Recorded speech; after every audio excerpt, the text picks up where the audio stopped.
Winter 1971. The Lipo Valley lay silent under snow and mist, enemy bunkers across its ridges waiting in the cold.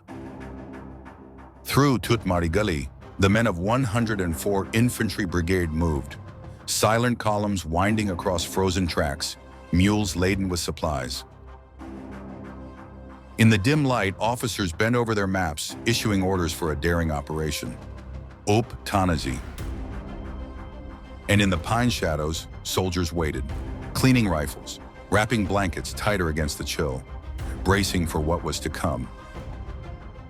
On the night of 5th December, 9 sick began their march into darkness. Turbans and helmets glinted faintly under the moon. Suddenly, the valley erupted, tracers slicing across the snow, machine guns hammering. Yet the Sikhs surged forward.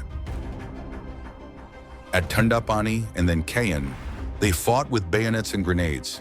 By dawn, they stood triumphant in captured trenches. But victory did not come easy.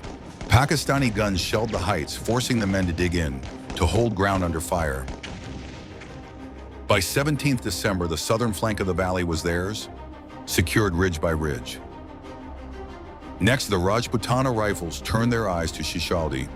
At night, they climbed icy cliffs, mustaches frosted, rifles slung. Only 70 meters from the objective, a sudden flare lit the sky, and the Pakistani bunkers opened fire. In seconds, the slopes blazed with bullets and tracer fire. All night, the Rajputs fought, pinned against wire, crawling through snow. At dawn, battered and bloodied, they withdrew. Shishaldi remained in enemy hands, at a terrible cost. Then came Wanjal. 3 Bihar prepared in silence, crouched around their commander, studying the ridge before them. Through misted gullies, they advanced in darkness, slipping uphill like shadows. At first light, they stormed the bunkers. Grenades thundered, bayonets struck. The enemy fled or surrendered as smoke rose from shattered defenses. But twice that day, the enemy charged back in counterattack. Twice they were thrown down by artillery and mortar fire. Wanjal was secure. Beyond Wanjal, the objectives of Jamua and Shishaldi still beckoned. Across the misted valley, enemy bunkers loomed defiant, in unfinished battle. But on the night of the 17th of December, the order came. Ceasefire. The guns fell silent. Radios crackled the news. For the first time in days, the valley was still. The cost had been heavy. At makeshift cairns, men gathered by lantern light, honoring comrades who would not return. And yet their achievement was undeniable.